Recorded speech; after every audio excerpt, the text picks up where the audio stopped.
나만 믿고 따라와. 건강 절로 따라와.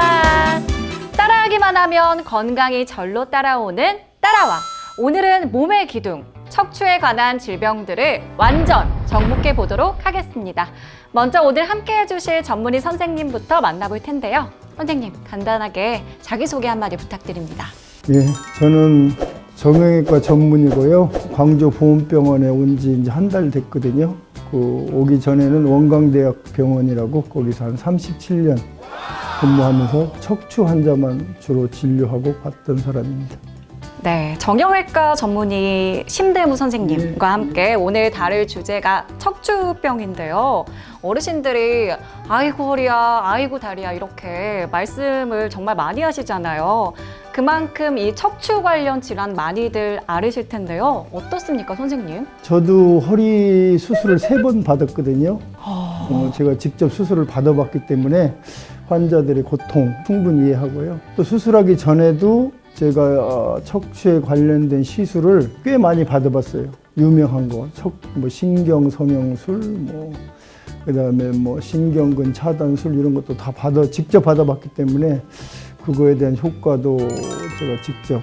수술을 굉장히 많이 하셨는데 이렇게 척추에 관한 질병이 한 가지만 있는 게 아니라 다양하게 있잖아요. 어떤 질환들이 있을까요? 이제 요즘 80, 90 이렇게 이제 오래 사시는 분들이 늘어나다 보니까 제일 많은 것은 협착증이 제일 많은 것 같아요. 협착증이라는 것은 이 병이 아니고요. 그냥 오래 사용하다 보면 자동차 고장 나듯이 허리에 이제 고장이 나는 게 제일 많고요. 그다음에 이제 젊은 사람들은 이제 디스크가 좀 많은데 그 디스크가 좀 많은 이유는 생활 환경 자체가 음식은 풍부하고 운동은 쉽게 못하는 구조가 많잖아요. 네. 왜냐하면 출근할 때도 몇 발자국 걸으면 엘리베이터가 있고 또 엘리베이터 내려오서 몇 발자국 걸으면 차가 있고 자기가 특별히 그 운동에 대해서 관심 갖고 취미생활이나 이런 걸 하지 않으면 그냥 허리 자체에 무리가 갈 수밖에 없는 환경에 우리가 살고 있기 때문에 그런 거 아닌가 싶어요.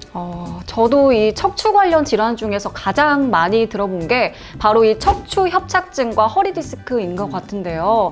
먼저 척추 협착증에 대해서 알아보려고 하는데 이 척추 협착증이 증상은 어떻고 또 진단은 어떻게 하나요? 예, 디스크하고 협착증의 가장 큰 차이는 가만히 누워 있을 때는 증상이 없다 그러면 이거 협착증이로구나. 그 다음에 이제 보통 50, 60, 70, 80 이렇게 나이 드신 분한테 오는 거지 젊은 사람들한테 협착증은 거의 없다고 봐도 돼요. 선천적인 특별한 그런 구조 이상이 있지 않는 한. 또 반대로 나이 드신 분들한테는 디스크가 굉장히 드물어요. 네. 그래서 일단은 누워있을 때 안 아프다 그러면 협착증일 가능성이 있고, 협착증은 걸어봐야 알아요. 잘 못 걷게 되는 게 이제 그 주증상이거든요. 이제 혈관 자체가 잘못돼서 못 걷는 수도 있거든요. 그래서 척추에서 오는 건지 혈관에서 오는 건지 이제 그건 좀 구별해야 되고요. 말씀을 듣다 보니까 네. 궁금해진 게 척추 협착증이 왜 걸리는지, 방금 말씀하신 것처럼 혈관 문제 때문에 걸리는지 궁금해졌거든요. 일단은 이제 사람도 기계나 똑같아서요. 오래 쓰면 이게 자꾸 마모가 되게 돼 있어요. 그래서 척추 뼈 주변의 관절 이런 게 이제 오래 쓰다 보면 자꾸 그게 이제 두꺼워지면서 신경 지나가는 길이 좁아지는 거죠. 협착이라는 게 좁아졌다 그런 뜻이거든요. 그럼 좁아지면 신경에 가는 혈액순환도 좀 잘 안 되고 이제 그 신경 자체가 이제 제 기능을 못 하기 때문에 가다가 자꾸 쉬었다 가야 되고, 쉬어오는 것도 혈관계통은 서서 쉬어도 증상이 없어지거든요. 근데 이제 척추에서 문제가 생긴 경우는 꼭 앉아서 쉬어야 돼요. 앉아서 쉬어야 이 척추에 신경 지나가는 길이 좀 넓어져요. 그러면 이 척추 협착증은 어떤 방법으로 치료를 할 수가 있어요? 협착증 이제 증상에 따라서 치료 방법이 달라지고요. 근데 한 60 이상 되면 MRI 찍어보면 거의 대부분이 협착증이 있다고 봐도 돼요. 근데 그 협착증이 있다 하더라도 증상이 없는 사람, 그런 분들이 더 많기 때문에 그 사진이 아무리 안 좋아도 증상이 없으면 치료 대상은 아니잖아요. 사진이 아무리 좋아도 증상이 심하면 또 거기에 맞춰서 증상에 맞춰서 치료 방법을 결정하죠. 많은 분들이 궁금해 하시는 게 수술을 꼭 해야 하는지, 그리고 한다면 언제 해야 하는지이거든요. 수술은 마지막 단계 하는 게 제일 좋고요. 저는 이제 못 걸었을 때는 해야 된다. 그런데 얼마만큼 못 걷냐? 그건 개인에 따라 틀리더라고요. 증상을 느끼는 정도에 따라서 결정을 해야 되고요.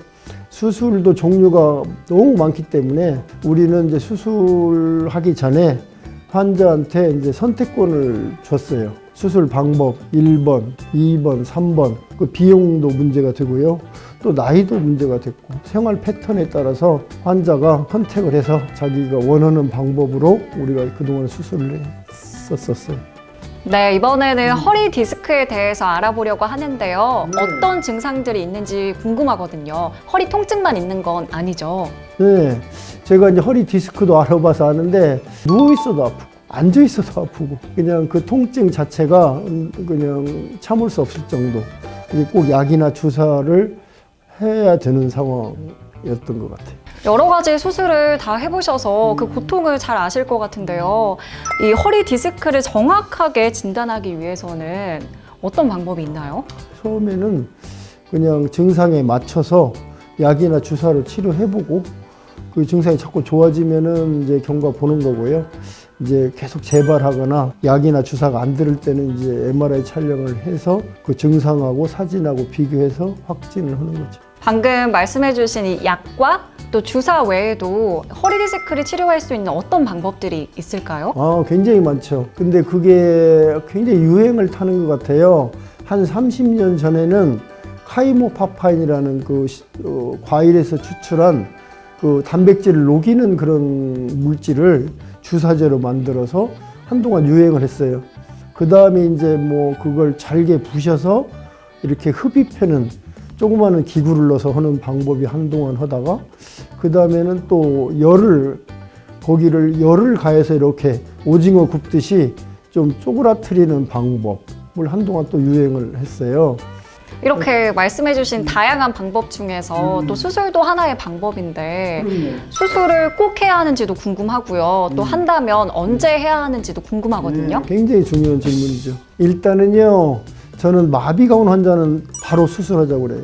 이제 발가락이 안 움직이고 못 걷고 이 마비가 온 환자들은 수술을 늦게 하면 회복이 굉장히 늦어요. 그래서 마비 오면 바로 하자고 그러고 그 다음에 이제 뭐 다른 치료 다 했는데 안 됐을 때는 이제 또 할 수 없이 해야 되고요. 이제 그렇지 않은 경우는 좀 기다려보는 게 낫고 시기는 통증이 주증상이면은 좀 기다려보는 것도 괜찮아요. 왜냐하면 시간이 지나면 저절로 좋아지는 경우가 많기 때문에. 그래서 우리 의사들이 도와주는 것은 그 고통의 그 양을 좀 줄여주고 그 다음에 그 고통의 기간을 좀 줄여주는 역할 그리고 환자들한테는 시간이 지나면 무조건 낫는 병이다. 그렇지만 한없이 기다릴 수가 없기 때문에 본인이 결정하는 방법으로 선택권을 그것도 마찬가지로 주고 그렇게 하고 있어요. 네, 이렇게 다양한 치료법과 또 치료 시기에 대해서 알아봤는데요. 이 지긋지긋한 허리병 근본적으로 치료할 방법은 없는 건가요? 근본적인 치료 방법보다는 예방 방법이 있겠죠. 저는 옛날에 이제 수영을 많이 권했었어요. 일단 물속에서 걸으면 허리의 부담이 굉장히 줄어들어요. 또 그 운동 효과가 훨씬 그 물에 저항이 있기 때문에 그래서 허리도 굉장히 튼튼해지고 현재는 이제 물속 걷는 건 어렵더라도 이제 그냥 평지 걷는 거 그 다음에 결국은 항상 체중 관리해서 허리에 이렇게 부담이 안 가도록 이렇게 선생님처럼 날씬하면 허리 별로 고장날 가능성 별로 없고 그 다음에 평소에 허리 운동 열심히 하면 허리 때문에 병원 신세 질 가능성도 굉장히 줄어들죠. 네, 이런 운동법들로 허리 디스크를 안 걸리게 예방을 하면 참 좋은 거지만 어쩔 수 없이 이제 걸렸다. 그러면 방금 말씀해 주신 것 같은 그런 운동들을 또 추천하시나요? 아니면 다른 방법들이 있나요? 당연하죠. 디스크의 급성기에는 운동하라고 해서 못하죠. 아파서. 그런 건 안 되고 예방법이죠. 사람마다 그 자기의 그 태어날 때부터 약한 부위가 있어요. 어떤 분은 기관지가 약한 사람이 있고 척추가 좀 약하신 분은 평소에 그 체중 관리도 열심히 해야 되고 허리 척추 강화 운동도 열심히 하면 병원에 갈 일이 많이 줄겠죠. 네, 척추를 몸의 기둥이라고 하는데 기둥이 무너지면 집이 무너지는 거잖아요. 그만큼 중요한데요. 혹시 아직 전하지 못한 얘기 중에서 더 하실 말씀이 있을까요? 근데 앞으로 갈수록 그건 더 늘어날 거예요, 수명이. 오래 살면서 퀄리티 오브 라이프가 좋을 수 있으면 좋겠는데 허리가 고장나는 순간부터 삶의 퀄리티는 엄청나게 떨어져요. 그렇기 때문에 젊어서부터 그거에 대해 관심 갖고 노력하고 관리하고 그러면은 오래 살아도 병원 신세 안 지고 본인도 행복하게 살 수 있지 않을까 싶어요.